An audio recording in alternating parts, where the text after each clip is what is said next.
أعوذ بالله من الشيطان الرجيم بسم الله الرحمن الرحيم ولا تهنوا ولا تحزنوا وأنتم الأعلون إن كنتم مؤمنين صدق الله مولانا العظيم হেফাজত ইসলাম বাংলাদেশ কর্তৃক আয়োজিত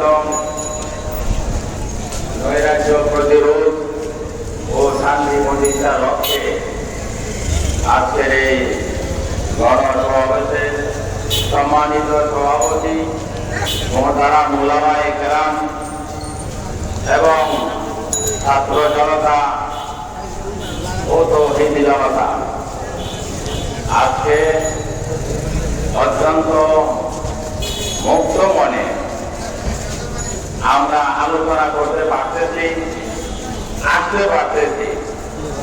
যে কোনো অনুষ্ঠানে আসার আগে আগে পরে অনেক চিন্তা ভাবনা করতে হয়, কিন্তু আজকের আশাটা আমার মনে হয় অত্যন্ত আনন্দ চিত্তে এবং মনের আনন্দে আমরা আসতে পেরেছি।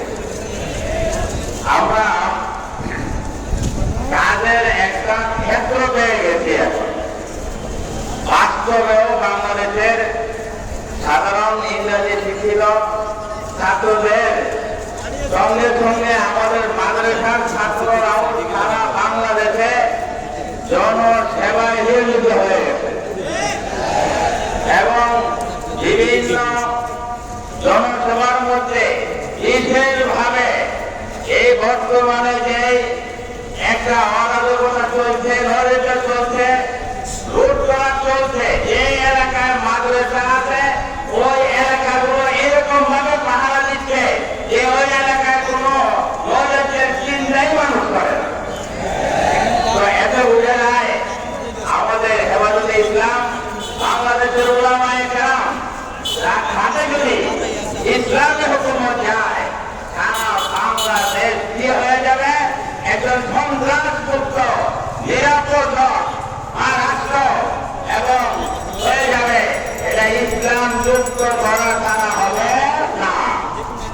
একটা এই সরকারের কাছে দাবি আমাদের স্মরণ করাই দিতে চাই একটা কথা, যে এবার যখন 21 সালে মুজিব বিরোধী আন্দোলন চলছিল, তখন 13 সালের যাদেরকে হেফাজতের নামে মামলা ছিল ওদেরকেও দৌড়ানো শুরু করছিল। আমার দাবি হলো যে শুধু যারা এইবার আন্দোলনে গ্রেফতার হয়েছে তারা তো আছেই, বরং আগে 13 সালের পূর্ব থেকে যত মানুষ গ্রেফতার হয়েছে জামিনে মুক্ত নয়, বরং ওদেরকে ব্যাংক মজুর খালাস করাইতে হবে। না হলে পরবর্তীতে গিয়ে কোনদিন আগের মামলা নিয়ে আবার টান দিবে। এই জন্য হেফাজত নেতৃবৃন্দের কাছে আমার অনুরোধ থাকলে আমাদের এই বিষয়টা পরিষ্কার পরিচ্ছন্ন করে এক বছর সেগুলো খারাপ করার জন্য আল্লাহ তাআলা আমাদের সবাইকে তৌফিক দান করুন। আলহামদুলিল্লাহ। যে সকল ভাই পিছনে দাঁড়িয়ে আছেন অনুগ্রহ করে বসে পড়ুন। এটা আমাদের যে আরো মিছিল আসতেছে, অনুগ্রহপূর্বক যে যেখানে আছেন বসে পড়ুন। পিছনের ভাইয়েরা এখানে আপনাদের পিছনে বসতে পারে। আপনারা দাঁড়িয়ে থাকলে পিছনের ভাইয়েরা